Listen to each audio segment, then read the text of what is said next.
네, 오늘은 이제 구약 성경에 나오는 음악 예술에 관해서 좀 살펴보려고 합니다. 사실 안타깝게도 우리가 저번 시간에 살펴봤던 바와 마찬가지로 당시 노래가 어땠는지 우리가 지금 알 수는 없습니다. 악보도 없고 악기도 사실 뭐 원형이 남아 있다고 볼 수 없고요. 음원이 있는 것도 아니죠. 우리한테 남아 있는 것이라고는 노래를 불렀다, 뭐 춤을 췄다 이런 기록들이고요. 또 성경에 남아 있는 많은 노래들, 가사, 시입니다. 하지만 그 말들은 이제 교회 시대에 들어서 다시 아름다운 음악으로 탄생하는 밑거름이 되기도 했거든요. 그래서 우리가 구약 이스라엘의 노래는 과연 어땠는지 간략히 오늘 좀 살펴보도록 하겠습니다. 자, 먼저 첫 번째 찬양의 노래가 되겠습니다. 찬양의 노래. 이 모세와 함께 이집트를 탈출했던 이스라엘 백성들은 얼마 가지 못해서 난관에 봉착합니다. 홍해가 바로 그들의 앞을 가로막고 있었던 거예요. 뒤에서 파라오와 군대가 추격해 온다는 소식이 들렸고요. 사람들은 그 즉시 불안에 떨었지만 하나님께서 어떻게 하셨죠? 홍해를 바람으로 갈라서 모든 사람이 건너게 하셨고 뒤따라오던 파라오와 그 군대를 수장시키셨어요. 그리고 극적으로 이 구원을 받은 백성들이 처음 하나님께 노래를 만들어서 찬양을 합니다. 즉 이스라엘의 첫 찬양, 첫 노래는 뭐였냐? 바로 구원의 하나님을 높이는 음악이었다. 이렇게 볼 수 있겠죠. 자, 이 찬송에 앞장섰던 사람은 바로 미리암, 곧 모세와 아론의 누이였습니다. 미리암이라는 이름은 나중에 신약에서 마리아라는 헬라어식 발음의 어원이 되기도 하죠. 미리암 같은 경우에는 이 어머니인 요게벳이 모세를 갈대 상자에 넣어서 떠내려 보냈을 때 그 갈대 상자를 쫓아갔던 바로 그 장본인입니다. 그래서 이집트 공주가 그걸 발견하고 거두려고 했을 때 옆에서 제가 유대인 유모를 데려올까요? 이렇게 제안했던 게 바로 모세의 누이였던 미리암이었어요. 미리암은 말과 또 말의 탄자, 이 표현은 사실 계시록과도 관련이 되어 있는데 오늘 이 점을 살펴보는 건 아니기 때문에 나중에 시간이 되면 또 살펴보도록 하겠습니다. 자세히. 어쨌든 미리암은 말과 말의 탄자를 바닷속에 빠뜨리신 하나님을 찬양하는데 여기서 이제 흔히 듣게 되는 구약의 찬양 표현들이 등장합니다. 주는 나의 힘이시오, 노래시며 주는 나의 구원이 되셨도다. 그죠? 시편에 굉장히 이런 표현들이 많이 나오는데 그 원형이 바로 이 미리암의 노래에서 시작되었다는 거예요. 아마 여러분이 이 가사만 보더라도 다윗을 쉽게 떠올리실 텐데 구약에서 자주 등장하고 또 익숙하게 반복되는 이런 가사들은 이스라엘 초기부터 굉장히 애용되던 그러한 가사다라고 볼 수 있을 겁니다. 자, 구원의 노래 같은 경우에 구약에서는 다음과 같은 특징을 갖고 있습니다. 첫 번째는 구원받은 직접적인 경험에서 우러나온다는 거예요. 그래서 간증이기도 하고 하나님께서 이렇게 하셨다. 그분은 구원하는 분이다라는 증거로서도 효력을 갖고 있게 되는 겁니다. 두 번째로는 그렇게 구원하는 하나님의 능력에 대해서 직접적으로 강조하게 되는 것이죠. 자, 미리암과 비슷하게 이 사사기에 보면 드보라의 노래도 나옵니다. 드보라는 이 사사기에서 보기 드물게 여자 재판관이었어요. 라마, 베델 이 근처에서 재판을 했던 여자 재판관이었습니다. 그녀는 바락이라는 사람을 이 지휘관으로 임명을 하고요. 가나안에 있던 이 야빈 왕과 맞서 싸워라 이렇게 지시를 했는데 바락은 이 야빈 왕의 총사령관인 시스라와 결전을 벌이게 되고요. 끝내 승리합니다. 이때 이제 유명한 일화가 뭐죠? 도망치던 시스라가 헤벨이라는 사람의 집으로 피신을 합니다. 헤벨과 가문과 가문 간에 이제 뭐 평안이 있었다라고 하는데 사실 헤벨의 집에 갔을 때 헤벨이 없었고 헤벨의 아내가 집에 혼자 있었어요. 그런데 이 헤벨의 아내인 야엘이 시스라의 관자놀이에 못을 박아서 죽여버렸죠. 자, 이 승리를 직접 경험한 드보라와 바락이 노래를 부르는데요. 가사를 보면 여기서는 복수하는 하나님에 대해서 구원과 그분의 능력을 높이고 있습니다. 특히 구약 성경에서 자주 등장하는 산이 녹아내린다 이런 표현들이 나타나는데 이와 관련해서 구약의 노래들은 상당히 그 가사들이 신약에 있어서도 또 이 예언적인 의미에 있어서도 중요한 부분들이 많습니다. 특히 이 예수님의 재림, 우리가 나중에 계시록 공부할 때도 배우겠지만 아마겟돈이라고 할 수 있겠죠. 이쪽이 묘사되는 장면과 유사한 가사들이 엿보이는데요. 제가 좀 정리를 했습니다. 첫 번째로 보시면 뭐라고 노래하냐면요. 가나안 왕들이 무기또 물가에서 싸웠지만 돈, 그러니까 노획물을 가져가지 못했다. 이기지 못했다는 뜻이겠죠. 5장 19절에 나오는데요. 무기또, 아마겟돈을 떠올리게 하는 전투를 묘사하고 있습니다. 두 번째, 별들이 하늘에서부터 그들이 다니는 길에서 시스라와 싸웠다. 별은 상징성을 갖고 있습니다. 천사에 대한 상징성을 갖고 있죠. 그래서 별이 하늘에서부터 시스라와 싸웠다라는 것은 이 마귀와 천사들이 하늘에서 벌였고 또 이 지상에서까지 이어지고 있는 영적 전쟁에 대한 묘사들이라고도 우리가 이해할 수 있을 겁니다. 그리고 세 번째, 말발굽이 부러질 정도로 그 진군 소리가 요란했다. 이 아마겟돈 전쟁에서 보면 2억의 기병들이 등장하죠. 그 땅이 진동할 정도의 엄청난 숫자의 군대가 예수 그리스도를 대적해서 싸우러 나오는 모습들이 표현이 되는데, 그만큼 또 하늘에 있는 엄청난 수의 군대들, 바로 우리 성도들이 되겠죠. 성도들도 엄청난 숫자가 내려와서 함께 싸우게 됩니다. 이런 묘사들이 나중에 계시록에 나오는 부분들과 상당히 연관이 많이 있다는 거예요.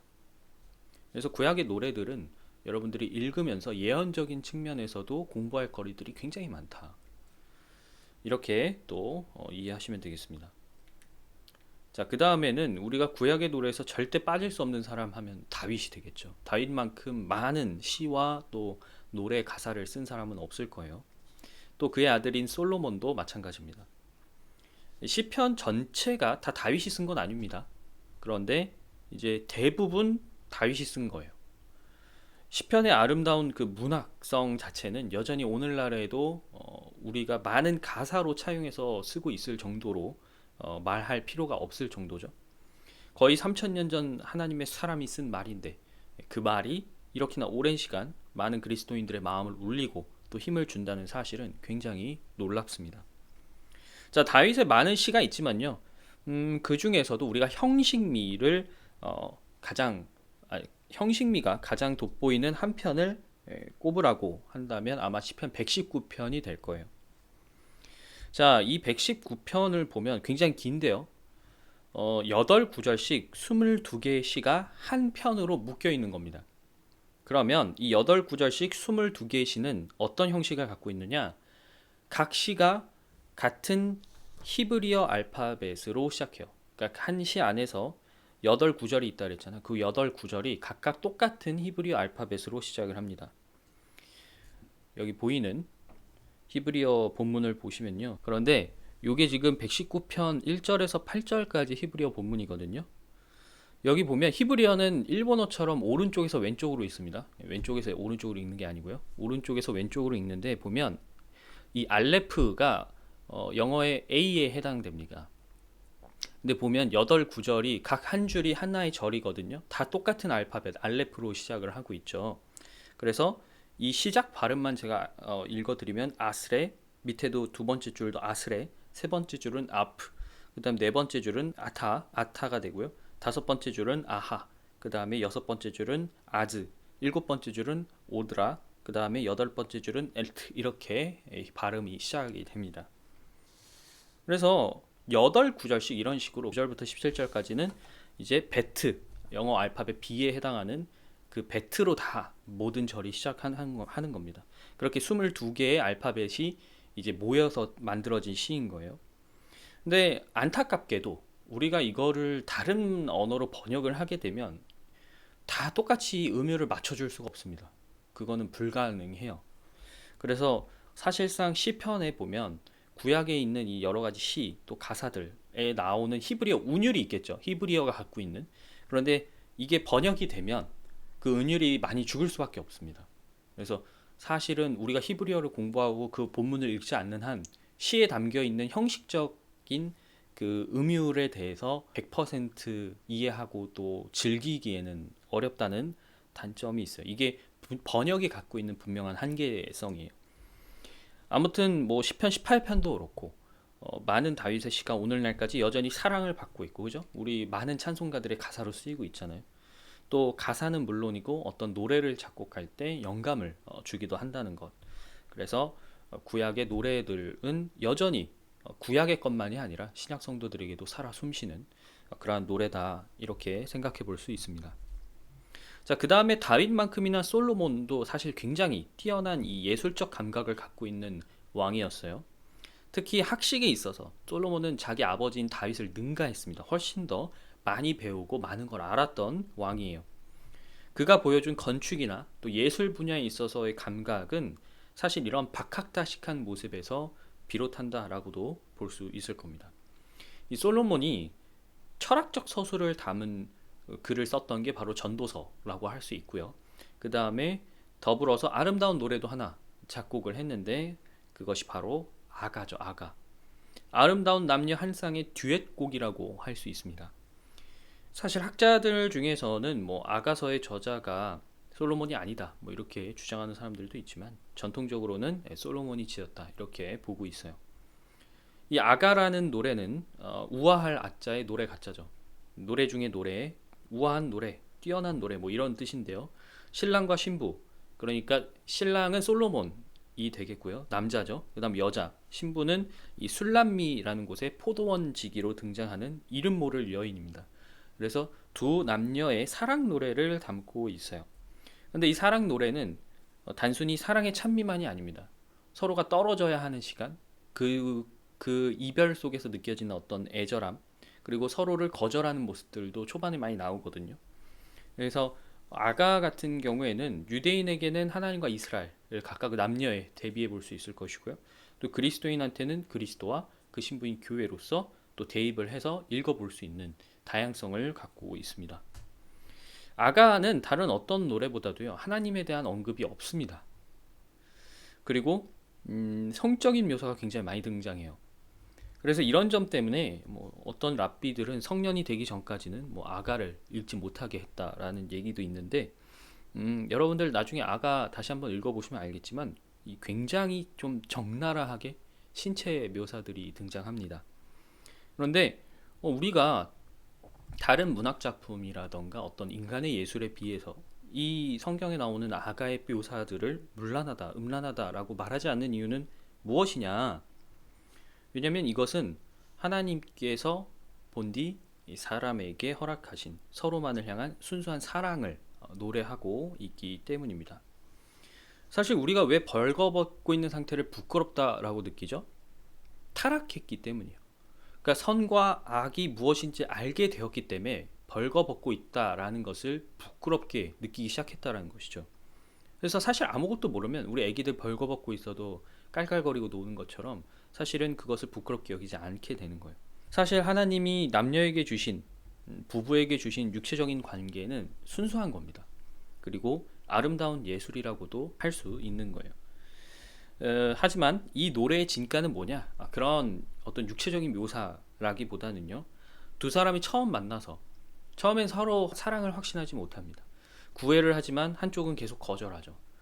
그런 과정에서 또 어떻게 두 사람의 사랑의 관계가 발전하고 서로를 확신하게 되는지에 대한 과정에 있다. 그래서 여러분들이 아가를 전체적으로 다시 한번 또 읽어보시면 성경에서 아주 독특한 남녀 간의 사랑의 노래를 여러분과 하나님으로 또 대입해 볼 수 있을 겁니다. 자, 그러면 두 번째로는 찬양의 춤에 대해서 좀 살펴보도록 하겠습니다. 이제 오늘날 서방교회와 이 역사적인 맥락을 같이 하는 대부분의 교파들은 찬송 부를 때 춤을 추진 않죠. 물론 요즘에는 이제 뭐 찬양 예배 같은 거 할 때는 뭐 앞에 나와서 청년들이 율동도 하고 하지만 뭐 다 같이 일어나서 춤추고 노래 부르지는 않잖아요. 오히려 이제 찬송을 부를 때 상당한 리듬, 또 우리가 소위 그루브라고 얘기하는 그런 리드미컬한 바이브를 자랑하는 흑인 교회의 노래 모습이 우리한테는 굉장히 낯설 수 있어요. 왜냐면 우리는 조금 더 경건하고 차분한 어떤 예배 의식을 선호하는 편이잖아요. 그런데 음악도 마찬가지지만 춤도 여러분 무조건 나쁘다라고 생각하시면 안 됩니다. 춤이라는 게 단순한 흥을 표현하는 것에서부터 시작할 수도 있지만 우리가 무용처럼 어떤 예술적인 표현의 수단까지도 굉장히 넓은 범주를 아우르는 게 춤이에요. 그래서 우리가 의외로 성경에서 보면 춤을 추면서 북을 치면서 굉장히 신나게 하나님을 찬양하는 모습을 발견할 수 있게 됩니다. 제가 앞서 말씀드렸던 이 미리암의 사례도 그래요. 출애굽기 15장에 나오는데 미리암이 홍해를 건넌 다음에 찬양을 했잖아요. 그때 어떻게 찬양을 했냐면 작은 북을 치면서 본인이 앞장서서 노래를 불렀습니다. 그리고 그 일을 여인들이 함께 따랐다라고 표현되어 있어요. 이 소구라고 할 수 있는데 작은 북 같은 거죠. 소고나 소구. 그런데 영어 성경에서는 이걸 탬버린이라고 번역하기도 합니다. 탬버린도 어쨌든 소리를 내는 타악기잖아요. 뭐 도대체 미리암과 그 여인들이 노래를 부르면서 찬양을 부르면서 춤을 췄을 때 어떤 춤을 췄는지 우리가 알 수는 없습니다. 그런데 분명히 흥에 겨워하면서 기쁨의 춤을 추었을 것이다 라고 충분히 추정할 수 있겠죠. 자, 이 사사기 21장을 보면요, 유대인들도 명절에 춤을 추면서 즐기는 습관이 있었습니다. 예를 들면 우리가 강강수월래 추듯이 다 같이 모여서 춤을 추면서 명절을 보내는 관습이 있었고요. 다윗이 골리앗을 죽인 다음에 사울과 함께 기환했을 때 마찬가지로 이 유대 여인들이 노래를 하고 춤을 추고 북과 여러 가지 악기를 연주하면서 다윗과 사울 왕을 맞이하기도 했습니다. 심지어 다윗도 왕이 된 이후에 춤을 추면서 기뻐한 사례가 있어요. 이 다윗이 살던 당시에는 언약궤가 예루살렘이 아닌 기브아라는 지역에 있었습니다.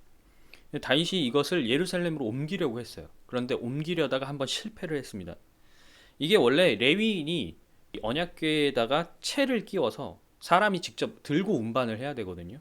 근데 처음에 어떻게 했냐면 소달구지에 싣고 온 거예요. 소달구지에 싣고 오다가 이게 도로가 울퉁불퉁하니까 덜그덕거리면서 넘어질 것 같은 순간에 우사라는 사람이 그걸 막으려고 언약궤에다가 직접 손을 댄 겁니다. 하나님께서 그걸 불쾌히 여기셔서 우사를 죽여버리셨어요. 근데 다윗도 기분이 나쁜 거죠. 난 좋은 마음으로 했는데 오다가 사람이 죽었잖아요. 인명사고가 난 거잖아요. 그래서 잠깐 중단시켰었는데 다시 이제 제대로 레위인들을 보내서 궤에다가 채를 껴가지고 다시 예루살렘으로 가져오게 됩니다. 근데 이때 다윗이 이제 예루살렘에 궤가 딱 들어올 때 춤을 췄어요. 사무엘하 6장 16절에 나오는데 그냥 춤을 춘 게 아니고요. 뛰면서 춤을 췄습니다. 펄짝펄짝 뛰면서. 그런데 아내였던 미갈이 이 모습을 보고는 다윗을 굉장히 경멸스럽게 보았어요.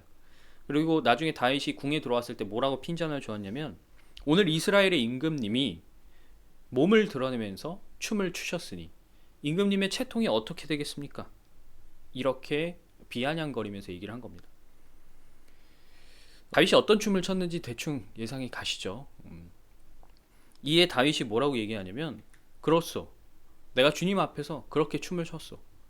나는 언제나 주님 앞에서 기뻐하며 뛸 것이오. 오히려 당당하게 답했습니다. 그리고 나중에 이 뒤에 보면 이 일로 미갈이 자식을 낳지 못했다라는 설명이 덧붙여지거든요. 그걸 보면 하나님께서도 다윗의 의견에 동의하셨다라고 볼 수 있겠죠. 미갈을 기뻐하시지 않았던 거라고 충분히 생각해 볼 수 있습니다. 뭐 구약의 이런 많은 사례들만 보더라도 우리도 충분히 춤을 추면서 하나님을 찬양할 수 있습니다. 우리가 그걸 부정적으로 무조건 말한다거나 그걸 금할 이유도 없어요. 오히려 다윗은 시편에서 계속 뭐라고 얘기하냐면 춤을 추면서 하나님의 이름을 찬양하라 이렇게 얘기를 하고 있어요. 다만 당연히 여기에도 지식은 필요합니다. 기원의 목적, 춤이 갖고 있는 춤마다의 기원이 있잖아요. 그 기원 혹은 춤을 추려는 목적이 육체적인 향락이나 즐거움을 추구하려는 우리가 소위 말하는 세속적인 춤 혹은 그 형식이 우리가 하나님을 찬양할 때 적합하지 않다라고 생각된다면 그런 춤은 당연히 지양해야 되겠죠. 예를 들면 바울이 얘기했던 것처럼 우리가 교회 안에서 다 같이 방언을 막 다 해요. 알 수 없는 외국어 이상한 소리를 막 외쳐대고 있다면 처음 오는 사람들이 딱 교회 안에 들어오면 뭐라고 생각하겠어요? 이 사람들이 단체로 미쳤나? 이렇게 생각할 거라 그랬잖아요, 바울이. 마찬가지예요. 우리가 예배를 드릴 때 혹은 어떤 특별한 날을 맞아서 다 같이 춤을 추면서 기쁘게 뛰어놀 수 있겠죠, 그리스도인도. 그런데 외부인이 갑자기 들어왔다가 그 모습을 보고서는 이 사람들 다 같이 정신이 나갔나? 이렇게 생각이 될 수도 있는 가능성을 항상 염두에 둬야 되는 겁니다. 그래서 우리가 무엇을 하든 간에 모든 일을 성경의 말씀대로 질서 있게 품위 있게 해야 합니다. 그러니까 춤을 추는 것도 때와 장소에 맞춰서 춰야 당연히 마땅하겠죠. 물론 이게 강제는 아닙니다. 그렇게 해야만 한다라는 것은 아니기 때문에 지금 우리가 갖고 있는 어떤 예배 형식이라든가 스타일을 당장 바꾸라는 의미가 아니고요. 그렇게 할 수도 있다. 다만 할 때 이런 부분들을 염두에 둬야 된다. 이렇게 생각하시면 되겠습니다. 자, 마지막으로는 슬픔의 노래에 대해서 살펴보도록 하겠습니다. 앞선 주제들은 기쁨을 표현하는 것들이었어요. 그런데 사실 우리 삶에 늘 기쁜 일만 있는 건 아니죠. 아담부터 인간과 또 이 땅에 저주가 내려진 이후에 인간의 삶은요, 행복과 슬픔, 기쁨과 분노가 공존하는 장소예요. 이미 많은 역사가 증명하고 있지만요, 한 개인, 무리, 민족, 또 국가에 닥치는 비극은 계속해서 반복적으로 나타나고 있다는 거예요. 우리 삶에는 기쁠 때가 있고 슬플 때가 있죠. 이스라엘 역시 성경의 기록만 보더라도 굉장한 비극의 역사를 갖고 있는 나라입니다. 이집트에서 노예로 전락했던 시기부터 가나안 땅에 입성한 다음에도 재판관들의 시대에 많은 고통을 받았어요. 끝내 다윗과 솔로몬이라는 전성기를 맞이했지만 결국 몰락해서 나라가 없어졌잖아요. 그 수모를 겪었기 때문에 슬픔의 노래가 없을 수 없습니다.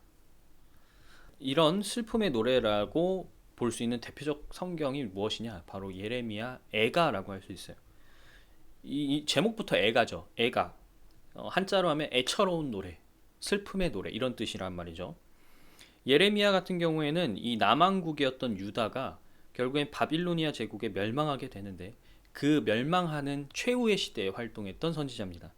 그러니까 내 조국, 이 조국은 유대인들한테는 무엇보다 특별하죠. 아브라함, 이삭, 야곱, 어떤 하나님이 주신 굉장한 위대한 약속에 근거해서 이집트에서 그 엄청난 일을 겪고 나와서 가나안을 정복하고 다윗과 솔로몬이라는 위대한 왕까지 배출했던 팔레스타인에서 번영한 바로 내 조국 이스라엘이 결국에는 하나님을 배신하고 하나님께 회개하지 않아서 멸망하는 그 모습을 내 두 눈으로 봐야 됐던 거예요. 조국이기 때문에 이스라엘인으로서 유대인으로서도 슬프지만 또 하나님의 종이기도 했죠. 예레미야는 하나님의 종으로서 우리 민족이 민족적으로 하나님께 돌이키지 않는 모습을 보는 것은 두 가지 면에서 모두 다 굉장히 엄청난 슬픔이었을 겁니다. 뭐라고 얘기하냐면 어찌하여 금이 빛을 잃었으며 어찌하여 가장 좋은 정금이 변하였는가.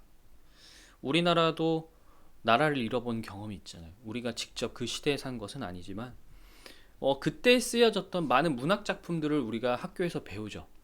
일제 시대 때 많은 작품들을 배우게 되는데 그 작품에서만도 사실은 나라 잃은 슬픔이 굉장히 잘 느껴집니다.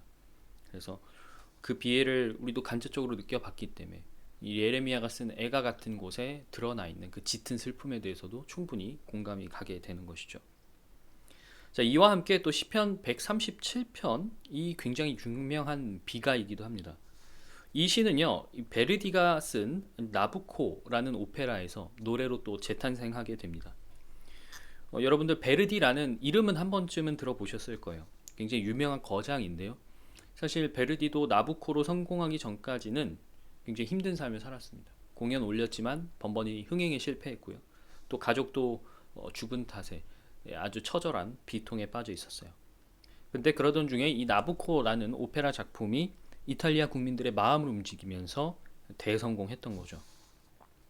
자, 나부코라는 이 이름은요, 성경에 나오는 느부갓네살, 세속사에서는 네부카드네자르라고 하는데요. 정확히는 2세입니다. 느부갓네살. 이 느부갓네살을 이탈리아어로 부르는 말이에요. 한마디로 이제 음역이죠. 이 작품은 바빌론 유수, 그러니까 예레미야 애가처럼 제가 아까 말씀드린 것처럼 유다 왕국이 망해가고 있는 그 역사를 배경으로 하는 오페라 작품입니다. 작품의 줄거리를 간단히 말씀드리면 나부코, 그러니까 느부갓네살의 딸로 등장하는 페나나 공주가 유대인과 사랑에 빠져요. 그러면서 본인이 유대교로 개종을 합니다. 그래서 유대인의 하나님을 섬기게 되는 것이죠. 그런데 여기서 같은 남자를 사랑했던 아비가일레와 또 마찰이 생기기 시작합니다. 그래서 사랑 그리고 정치적인 문제가 서로 얽히면서 발생하는 극이 되겠는데요. 실제로 보면 느부갓네살이 다니엘서에 보면은 교만해졌다가 하나님한테 벌을 받고 잠시 들에서 짐승처럼 사는 장면이 나오잖아요. 이제 그 내용이 여기 삽입이 됩니다. 오페라에. 그래서 이 느부갓네살 나부코가 교만해져서 벼락을 맞고 미쳐버리는데 그 순간 아비가일레가 자기가 정권을 잡고 페네나와 유대인을 몰살하려는 계획을 세워요. 하지만 정신이 돌아왔죠. 나중에 느부갓네살이 여기서도 극에서도 나부코가 다시 정신이 돌아왔을 때 상황을 바로 잡으면서 페네나가 처형 직전에 구원을 받게 됩니다. 그래서 이렇게 작품이 끝나는데 뭐 이 유대인의 몰살 위기와 구원 이런 스토리를 보면 약간 에스더랑 비슷한 결이 보이죠. 에스더도 보면 하만이 유대인들을 다 몰살시키려고 했다가 결국엔 극적으로 구원을 받게 되잖아요. 이런 부분들은 비슷한 결을 좀 갖고 있다라고 생각이 들고요. 또 아까 제가 말씀드렸지만 극은 다니엘서에 이제 느부갓네살이 중간에 교만해서 미쳤다가 다시 제정신으로 돌아오는 그 기록을 바탕으로 또 각색된 부분들이 있습니다. 이 나부코 중에서 이제 3막에 보면 히브리 포로들의 합창 혹은 히브리 노예들의 합창이라는 부분이 등장합니다. 이 노래는 당시 이제 북이탈리아를 외국에 지배받고 있던 이탈리아 민중의 독립 그리고 해방을 염원을 대신하는 곡으로서 이제 사람들한테 인식이 되면서 이탈리아에서는 그때 이제 국민 노래가 되었다고 해요. 그래서 이 노래를 함께 좀 들어보고 오늘 강의를 마무리하도록 하겠습니다. 이제 옆에 보시면 가사가 있는데 한번 들어보도록 하겠습니다.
네, 오늘 강의를 그러면 정리하고 마치도록 하겠습니다. 오늘 구약의 찬송을 좀 훑어봤는데요. 성경에 참 많은 찬양의 노래가 나옵니다. 우리가 시간 관계상 전부 다 살펴볼 수는 없겠지만요.